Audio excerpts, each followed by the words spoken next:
नमस्कार और जय श्री हरि। स्वागत है आप सभी का आपके अपने चैनल भक्ति सागर ब्लॉग्स में। आज हम सुनने जा रहे हैं वैशाख महात्म्य का 7वां अध्याय। इससे पहले हमने 6 अध्याय सुने, जिसमें हमने जाना भगवान विष्णु द्वारा सृष्टि की रचना, दान का महत्व, और पिछले अध्याय में हमने सुनी छिपकली के उद्धार की कथा।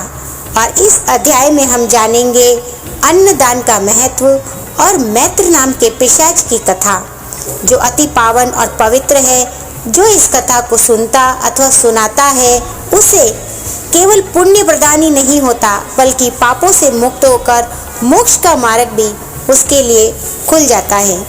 तो आप इस कथा को अंत तक जरूर सुने, साथ ही अपने परिजनों और अपने मित्रों को भी साझा करें, ताकि वो भी इस पवित्र पावन कथा का लाभ ले सके। तो चलिए शुरू करते हैं। एक ऐसा अध्याय जो न केवल पुण्य प्रदान करता है, बल्कि हमें पापों से मुक्त कर मोक्ष का मार्ग दिखाता है। नारद जी ने कहा, हे राजन, मिथिला का राजा श्रुति कीर्ति यह देखकर आश्चर्यचकित रह गया।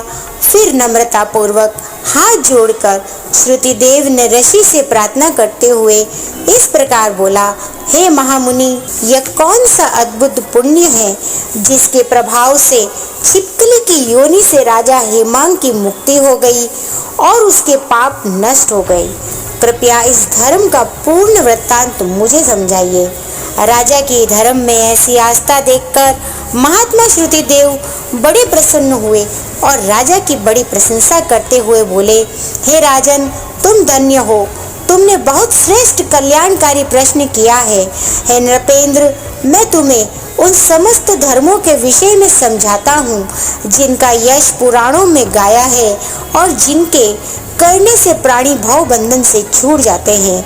वैशाख मास में मनुष्य के करने योग्य जो धर्म है और जिनके प्रभाव से राजा हेमांग की मुक्ति हुई, वे यह है: जल से भरा घड़ा दान करना, स्थान स्थान पर प्याऊ लगवाना, कुआं, तालाब, बावड़ी आदि खुदवाना, यात्रियों के विश्राम निमित्त धर्मशाला बनवाना, प्रतिदिन सूर्योदय से प्रथम ही स्नान कर लेना, तत्पश्चात भगवान विष्णु का विधि पूर्वक सुगंधित पुष्पों से पूजन करना, भगवान की कथा को श्रवण मनन करना, धूप से तपे हुए मार्ग पर चलने के कारण से थके हुए ब्राह्मणों की हवा करना, उनके विश्राम कराना तथा उन्हें ताप दूर करने वाले ठंडे ठंडे पेय जैसे शरबत, लस्सी आदि पिलाना, धूप से बचने के लिए छतरी, जूता, खड़ऊ आदि का दान करना, शहद, ईख, कपूर, चंदन आदि तापहारी वस्तुएं दान करना, गौओं को घास खिलाना,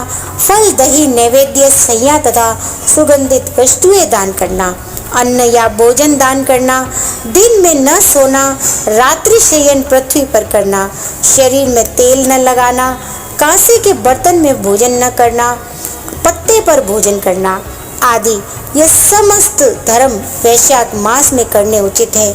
जो प्राणी ऐसा नहीं करते वह हेमांग की भांति ही कष्ट पाते हैं। जो स्त्रियां ऐसा की नहीं करती, वे पति पुत्र आदि के सुख से वंचित रहती है। भूखे प्यासे को अन्न और जल का दान अवश्य करना चाहिए।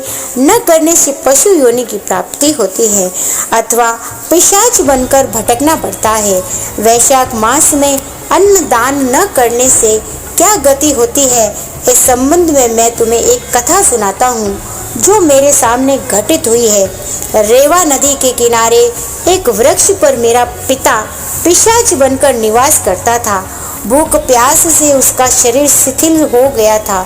धूप ताप से व्याकुल छायाहीन सेमल के वृक्ष के नीचे बैठा वह अत्यंत दुख को प्राप्त था। कुआं, तालाब आदि के शीतल जल को वह पापी अपने कर्मों के कारण विष समझकर पान नहीं करता था।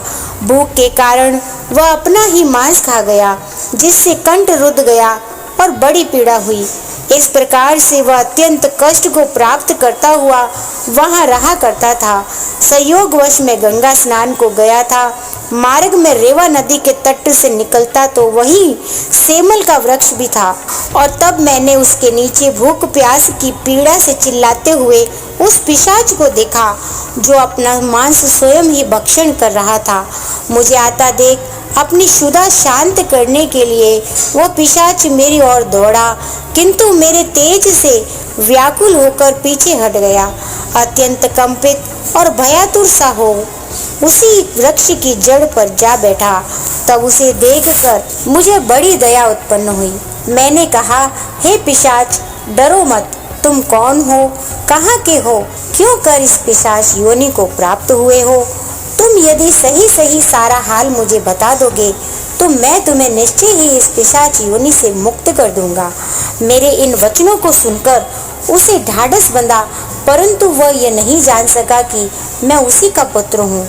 वह बोला, मैं आनत देश के भूव्राख्य नामक नगर में संस्कृति गोत्र में उत्पन्न हुआ था। मेरा नाम मैत्र था। मैं तप, दान, विद्या, यज्ञादि के प्रति बहुत निष्ठा रखता था। मैंने बड़ी श्रद्धा से विद्या को ग्रहण किया और धर्म को महत्वपूर्ण जानकर समस्त तीर्थों में जाकर श्रद्धा पूर्वक स्नान किया। हे अंगे, मैं लोभी था, अतः लोभ के वशीभूत होकर मैंने पुनित वैशाख मास में अन्न दान नहीं किया। इस कारण मुझे पिशाच की योनि प्राप्त हुई है। मेरा पुत्र श्रुतिदेव बड़ा यशस्वी है। यदि तुम उससे जाकर मेरी दुर्दशा को कह दोगे तो वह निश्चय ही मेरे लिए कोई उपाय करेगा। उससे मेरा सारा हाल जैसा ही कि तुम देख रहे हो जाकर कह देना, और साथ ही यह संदेशा भी कह देना कि वह मुझे इस पिशाच योनि से छुड़वाने के लिए वैशाख मास में प्रातः स्नान करके भगवान विष्णु का पूजन किया करे, फिर मेरे निमित्त तर्पण करके किसी ब्राह्मण को अन्नदान भी करे। उसके ऐसा करने से मेरा पाप नष्ट हो जाएगा और मैं इस पिशाच योनि से मुक्त होकर विष्णु पद को प्राप्त कर लूंगा। अपने पिता के इन वचनों को सुनकर मैं उनके चरणों में गिरकर रोने लगा। बहुत देर तक तो रोता ही रहा। फिर थोड़ी देर बाद चेत आने पर बोला, हे पिता, मैं ही तुम्हारा पुत्र हूँ। देव योग से मैं इधर आ गया हूँ। अब मैं शीघ्र ही घर वापस जाऊंगा और मेष संक्रांति में भगवान विष्णु की प्रसन्नता के लिए अन्न जल का दान करूंगा। इस प्रकार पिता को आश्वासन देकर मैं अपने घर वापस लौट आया। वैशाख मास आने पर मैंने पूरी श्रद्धा भक्ति के साथ भगवान विष्णु की प्रसन्नता के लिए उसका विधि पूर्वक सेवन किया। भगवान को प्रसन्न करने के लिए स्नान तथा अन्नदान भी किया। तब भगवान की कृपा से मेरे पिता उस पिशाच योनि से मुक्त हो गए। मेरे द्वारा वैशाख मास का सेवन करने से ही वे उस नराधम योनि को त्याग कर दिव्य योनि को प्राप्त हुए। दिव्य वस्त्रों, अलंकारों को धारण कर वे दिव्य विमान पर चढ़कर भगवान विष्णु के उस दिव्य लोक को गए, जहाँ जाकर प्राणी दिव्य हो जाता है। उन्होंने मुझे असंख्य आशीर्वाद दिए। हे राजन, मैंने तुमको समस्त दानों में श्रेष्ठ अन्नदान का महत्व बता दिया है। अब यदि तुम कुछ और पूछना चाहो तो उससे भी प्रसन्नता पूर्वक पूछ सकते हो। और यहीं पे ये 7वां अध्याय समाप्त होता है। इस अध्याय में बताया गया है कि कैसे एक सामान्य व्यक्ति भी यदि इस मास में स्नान, दान और व्रत करता है तो उसे भगवान विष्णु की कृपा अवश्य प्राप्त होती है। तो हमें भी हमारे परिवारजनों के लिए, अपने लिए, अपने पूर्वजों के लिए वैशाख स्नान अवश्य करनी चाहिए। ब्रह्म मुहूर्त में उठकर हम स्नान करें, श्री हरि का चिंतन मनन करें, उनके अध्यायों का श्रवण करें और तुलसी का सिंचन करें, साथ में पीपल के वृक्ष को भी जल दान करें। तो यहाँ पर जल के और अन्न के दान की महत्वता को बताते हुए बताया है कि पाप चाहे जितना भी बड़ा हो, अगर मन शुद्ध हो और प्रयास सच्चे हो तो प्रभु का आशीर्वाद मिलना निश्चित है। तो हमें भी हमारे पूर्वजों की मुक्ति के लिए अवश्य ही वैशाख स्नान करना चाहिए। प्रातः काल में स्नान करें, तुलसी को जल चढ़ाए, भगवान विष्णु का ध्यान करें, प्रतिदिन धर्म कथाएं सुने। अगर आपको ये कथा ज्ञानवर्धक और प्रेरणादायक लगी हो तो कृपया लाइक करें, कमेंट करें, चैनल को सब्सक्राइब करें और बेल आइकन के बटन को दबाना न भूलें। इसी प्रकार की धार्मिक जानकारियों का नोटिफिकेशन आप तक आ सके। तो चलिए मिलते हैं अगले अध्याय के साथ। तब तक के लिए आपका दिन शुभ और मंगलमय रहे। हरिओम तत्सत। जय श्री कृष्णा। हर हर गंगे। राधे राधे दोस्तों।